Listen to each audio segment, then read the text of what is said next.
ان هو ما ينفعش حد يفهم الدكتور البشري الدواء ده عباره عن ايه الا الصيدلي. يعني انا لما بروح للدكتور في عيادته واما اعمل ندوات واجيب دكاتره وافهمهم الدواء ده ليه يكتبوا، يعني الاصل في الشغلانه ما هي بتاعتنا، بس ايه اللي خلاها مش بتاعتنا بقى؟ حاجات كده هنشوفها مع بعض، حاجه اسمها الدروباكس او اللي هي ايه السلبيات. هي صراحه متعبه جدا، تفضل واقف على رجلك وبتلف على كذا دكتور. بس بقى في حاجه ايه بتحصل، حاجه اسمها الليجال ديلز. يعني ايه؟ يعني المفروض الدكتور فبقول صح زي حضرتك انا معايا النهارده مثلا ايه، معايا بايوفاكسين خلاص حاجه المضاد ده من الاخر واسعاره جميله. كل الدكاتره بتوع العلم ما بتتكلم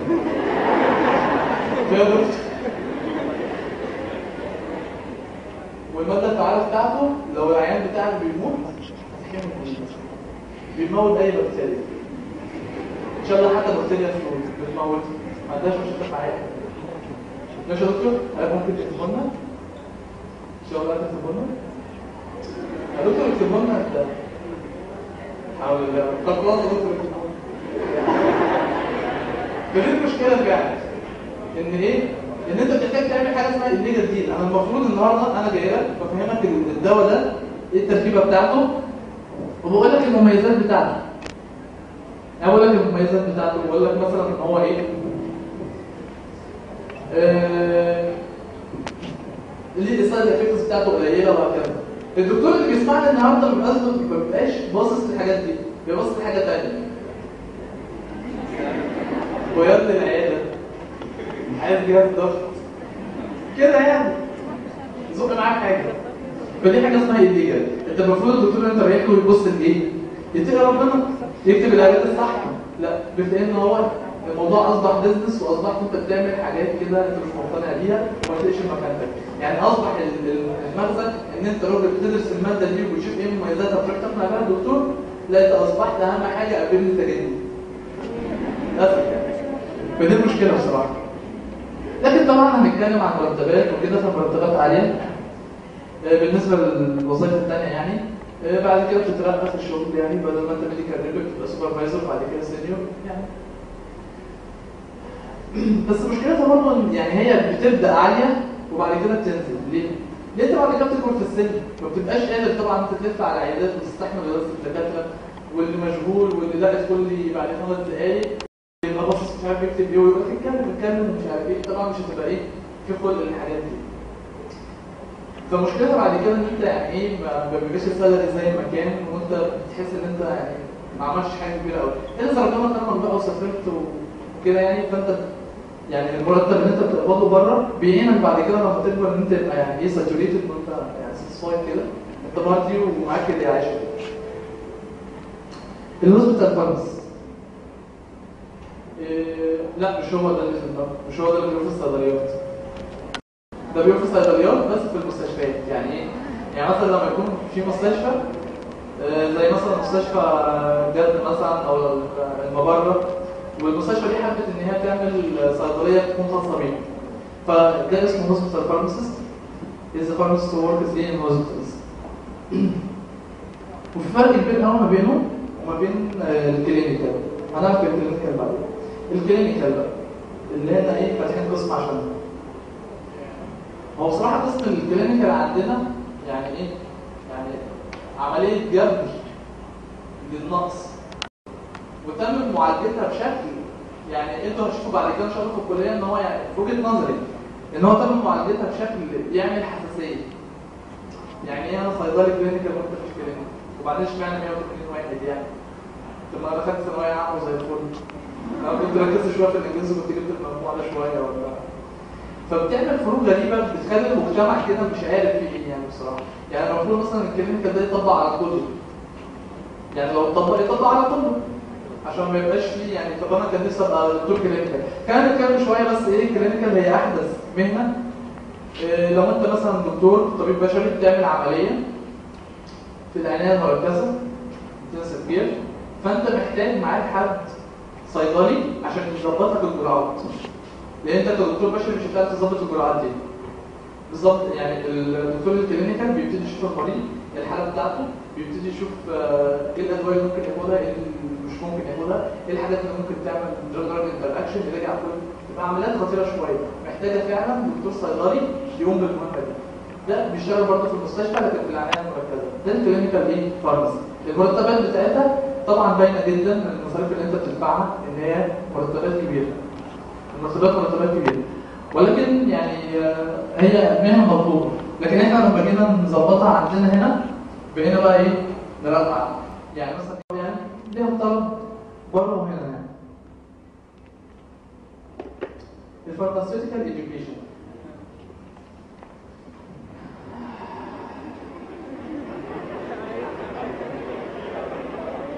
اللهم ارزقنا. الفارماسيوتيكال ايديوكيشن ده المعيد يعني. كائن كده هتقول له بسبب ابيض يستقبلكم في السكاشن، بيدخل يكتب على السبوره على طول، مش عايز صوت، بيقعد يقدم فينا شويه وبعد كده يشرح الكلمتين اللي عنده ويوريك بتعمل تجارب ازاي. بالنسبه يعني الايام الجايه ان يبقى في انتراكشن ما بين المعيد والطالب. يعني ايامنا احنا العدد الكبير ده مفيش، يعني مثلا المعيد حتى اللي بيديني في السكشن ما اعرفش اسمه، يدخل يشرح الكلمتين كده وخلاص، مع ان هو قريب من سنك جدا، يعني هو قريب من سنك واكتر واحد ممكن يبقى قريب ليك. بس يعني المهم بنتكلم في اللي هيفيد. عايز تطلع معيد 5 سنين امتياز. 5 سنين امتياز. قبل كده كان لازم يبقى لك يعني حد معرفه في الكليه او كده، بس يعني ان شاء الله الايام الجايه مفيش. يعني المرتبات في الاول بتبقى قليله. انا كل ما اتكلم عن مرتبات الزماليه المرتبات في الاول بتبقى قليله، بس بعد كده انا بسيبك بره وبدرس معاك بره بتعرف.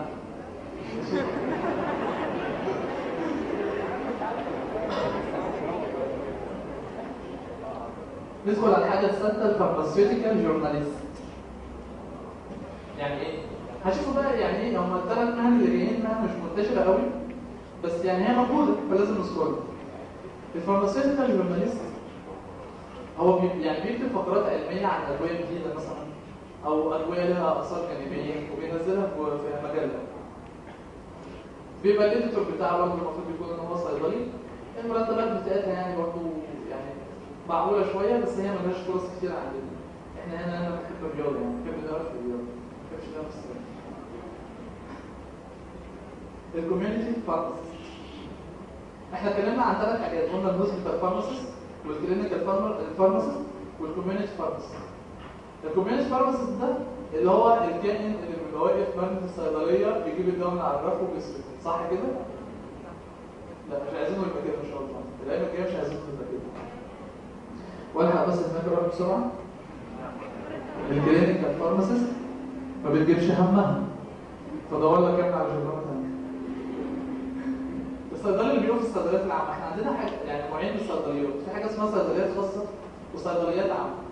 الصيدليات العامه اللي هي مثلا زي ايزابيو وفريق ومحفوظ وسبورت والعالم الكيمي مش عارف ايه والصيدليات اللي بره دي كلها. الصيدليات الخاصه اللي هي صيدليات بتبقى يا اما تبع شركات يا اما تبع الايه؟ المستشفيات. فاللي بيشتغل في الصيدليات الخاصه بيقولوا عليه ايه؟ هوسبيتال فارماسي. اللي بيشتغل في الصيدليات العامه كوميونتي فارماسي. كوميونتي يعني ايه؟ مجتمع. فهو صيدلي يعني بيتعامل مع المجتمع. انا شغال في صيدليه فامبارح بالظبط يعني عرفت حاجتين، يعني الميزه والعيب في موقفين. واحد دخل بص على اللي بيحصل في الجزيره هيخربوا البلد وراح طالع تاني.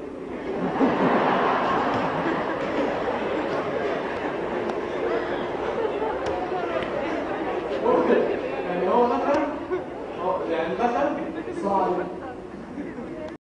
قعد وتأثر جدا بالناس طبعا بتشيل عمل اسرائيل وبتاع مش عارف كده، وبعد كده ايه نطلب وبعد كده نطلب في الموضوع ده دور الناس الحقيقي.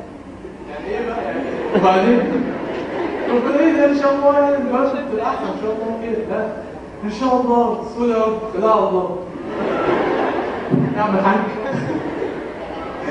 الموقف الثاني واحد جاي لي عنده هبوط في اسلوب الضغط، الضغط بتاعك يعني مش واطي قوي لدرجه قلب بس بحس بالضغط على طول وكده. قلت له انت عندك انيميا؟ قال لي اه عندي انيميا.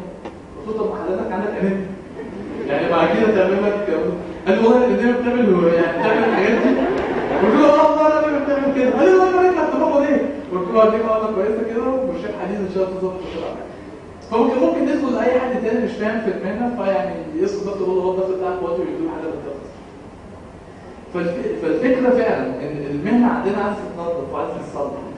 يعني فعلا احنا محتاجين ان احنا منظف الصيدليات نبقى دكاتره بجد مفيش حد ينافسنا. انت بتنزل بتلاقي واحد دبلوم ولا واحد مش عارف خريج يجي يدربك كده يعني حاجات غريبه معلش. ان شاء الله ما تنزلش تتدرب انا عارف انت لسه داخلين اعلان فمش عايز لكن ان شاء الله جاي احسن. يعني الصيدليه مهم جدا يعني حاجه كبيره وليه قيمه قوي ولما يكون فاهم بيفيد جدا وبيغير في المجتمع حاجات كتير غير لما بس واحد واقف عشان تسبنسر. يعني ايه؟ عندي صداع خد بالك عندي اسهال مش عارف ايه وعمال يطلع في ادويه كده وهو مش عارف اذا كان ده ينفع مع ده ولا لا. طب افرض ان انا مثلا حطيت المسكن ده لواحد عنده ضغط طب ما يفعل الضغط بتاعه مين اللي فاهم الكلام ده؟ حضرتك ان شاء الله حضرتك ان شاء الله. فبتفرق قوي الصيدلي اللي واقف في الصيدليه وفاهم ان الصيدلي او مش غير صيدلي اللي هو بس شرط ان هو ايه بيبيع. فاذا كنا فعلا عايزين نغير في المجتمع بتاعنا انا وجهه نظري مش عشان بس صيدلي لا عشان انا فاهم الدنيا ماشيه ازاي. احنا عندنا المريض اول ما بيتعب بيروح على الصيدليه ما بيروحش للدكتور بيروح على الصيدليه يقول له والله انا حاسس مش عارف ايه بتاع انا لو عرفت اتعامل معاه بتعامل معاه لو ما عرفتش بقول له روح اكشف الدكتور في حالة خطر. احنا عايزين نعرف تكون زي لكن فعلا لو احنا اهتمينا بالصيدلي والصيدلي اللي هو في الصيدليه الصيدلي فاهم فعلا وبقى خلاص بس هم واقفين في الصيدليات حاجات كتير قوي والناس هتاخد المعلومه صح. مش واحد بقى يدخل يقول له ما عندكش حبايه زرقاء ومش عارف ايه يقول له ما اقولكش مفيش عدوات علينا ياخدها الراجل يقوم ما ينامش ينام ما ينامش.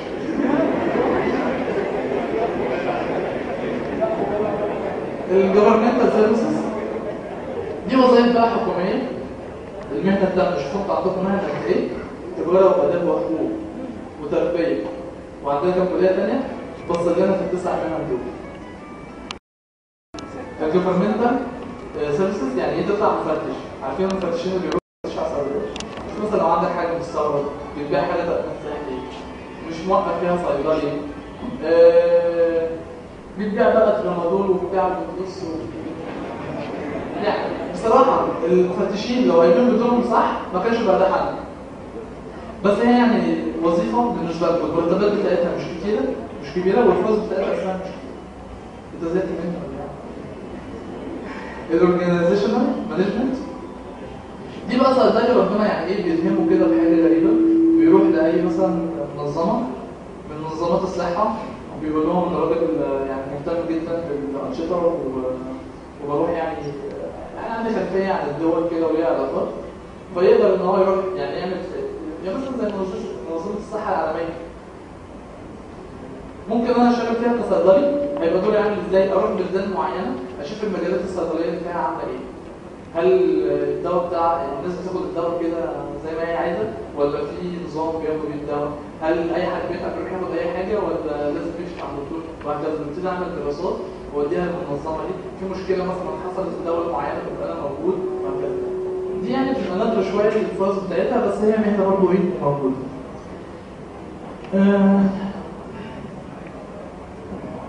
يعني ده كده اللي قدرت اقوله يعني لو حد عنده اي سؤال حد عايز يعرف اي سؤال في اي مهنه اتفضل.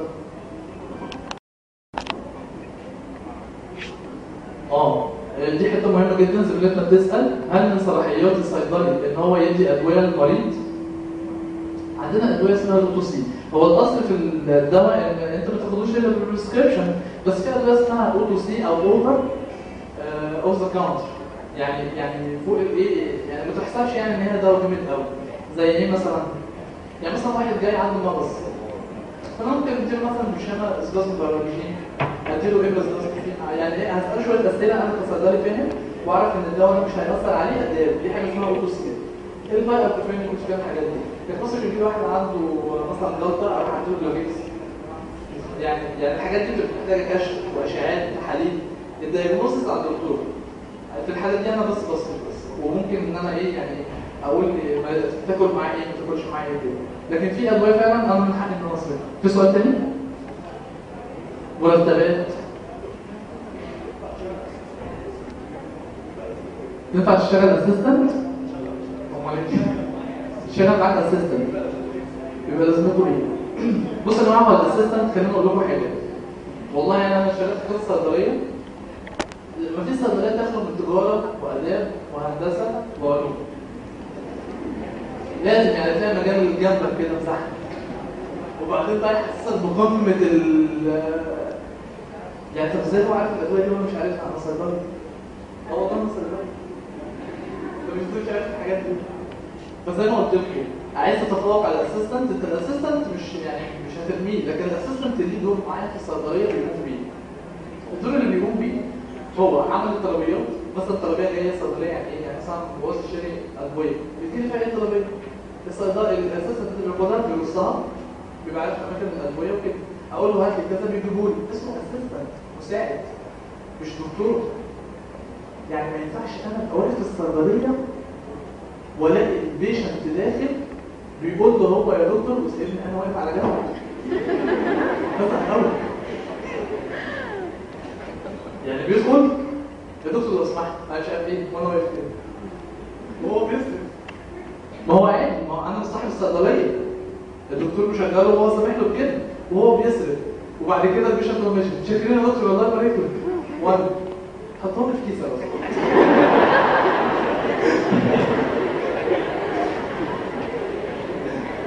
ايه سؤال تاني؟ انا مش سامع.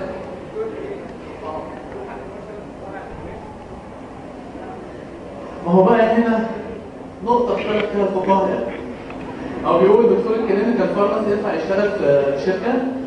معلش يا طولت بس يعني هو داخل يعني اللي عنده أسئلة. هو بص على حسب الدراسة. يعني مثلا أنا درست 5 سنين واتخرجت أخدت كورس كلينيكال فأنا كده إيه؟ ينفع أشتغل في كل المجالات، أنا أخدت كل حاجة. لكن والله لسه ما شفناش الدكتور بتاع الكلينيكال اللي هو هياخد كلينيكال من ساعة ما يخش الكلية لغاية الآخر ده هل هينفع ولا لا؟ بس انا اعتقد برضه ان هم لازم يدوهم برضه هنت عن كل وانت في الاول في الاخر زي ما بقول لكم، حتى لو تشتغل في مصنع عايز اقول لكم حاجه. ما تخليش معيارك في ان انت تشتغل اي مهنه انت بتجيب جيد ولا جيد جدا ولا امتياز ولا مش عارف ايه. لا ما بتفرقش قوي الا في حاجات معينه زي المعيد. لكن بتفرق تكون معيد. لكن اللي بيفرق معاه يعني مثلا انا اشتغل في شركه مثلا ساندوتش، شركه كبيره عايز اشتغل في كواليتي كنترول. بيعتمد على قدرتك انت على اكتساب المهارات. يعني هو مش هيسالك قوي، مش هيسالك كتير عن انت بتجيب تقدير ايه وكده، لا هو هيسالك انت بتحب تشتغل الشغلانه دي، حبيتها هو هيعلمها لك. وانت عندك طبعا مرجعيه لحد ما كويسه مش وحشه فهتبقى كويس فيها. فما فيش يعني ما تتخيلش ان انت هتخلص الدراسه هنا وتطلع على طول تشتغل في المهنه بتاعتك. لا ده انت هتقعد تتدرب، حتى لو هتشتغل ايه هتقعد تتدرب تاخد خبره اكتر وبعد كده تشتغل. عشان كده بقول لكم ابتدوا شوفوا يعني بعد سنه مثلا ولا سنتين من الكليه شوف ايه المجال اللي عاجبك، شوف المجال اللي عاجبك ايه وابتدي انت تزود مهاراتك. خلاص ميديكال ريت عشان بتجيب فلوس وكده وانا ما عنديش استعداد اضحي وظروفي ما تنفعش، يبقى خلاص خد سيلز اند ماركتنج، عارف ازاي انت تتعامل مع الناس ومفيش مشكله، ازاي انت تقنع الدكتور يكتب لك العلاج بتاعك وربنا يوفقك. حابب كواليتي كنترول خد كورسات فيها برضه وازاي تحلل ونفس الكلام. شوف مجالك واهتم بيه من دلوقتي، ما تعملش الغلطه بتاعت معظم الناس اللي وقعت فيها. يعني فاهم ازاي؟ بحيث انت ما تطلعش في الاخر تقول ايه ده؟ طب انا استفدت ايه؟ لا شوف مجالك من سنه ثانيه، يعني مثلا ثلاث سنين ثانيه شوف بقى المجال اللي انت بتحب تدرسه. اي سؤال تاني؟ اتفضل. لا ما مش هسمع. طيب.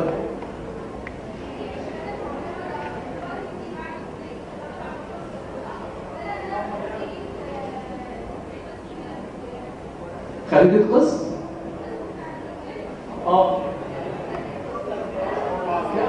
ما هو مفيش فرق. ما هو الاثنين واحد. ما هي دي بتبقى عملية إجبار. يعني أنت أخدتي نظام قديم، أخدتي 5 سنين خلاص وابتدت الكورس ده وبتبقى كلينيكال فارماسي وكده. لكن إحنا عشان يبقى أنا كده لو لاحظت إن أنا هقعد 6 سنين كورس اللي أنا باخده ده 2 سنين. طب أنا ليه؟ طب فابدأها من الأول. خلاص أنت عايز تشتغل كلينيكال ببدأها من الأول وبياخد كل حاجة وبيبقى طالع برضه. بتهتم المواد ايه؟ والله بصراحه يعني هو لسه قسم جديد، فانا ما اطلعتش على المنهج بتاعه، بس هم تقريبا بيعملوا برضه كل حاجه، بس مش بنفس اللي احنا بناخده. يعني بيشيلوا لهم حاجات كتير من المناهج مثلا بتاعت الكوربوسي والحاجات اللي احنا بناخدها العادي والسيتكس وكده، وبيركزوا لهم على الجزء اللي هو يعني فارماكولوجي اكتر.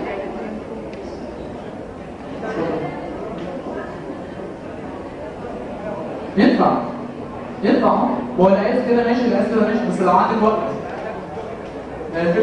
خلاص. طب اشكركم، اتمنى ان انتم تكونوا استفدتم ان شاء الله، وكل سنه وانتم طيبين، وان شاء الله يعني سنوات الرساله موفقه. السلام عليكم ورحمه الله.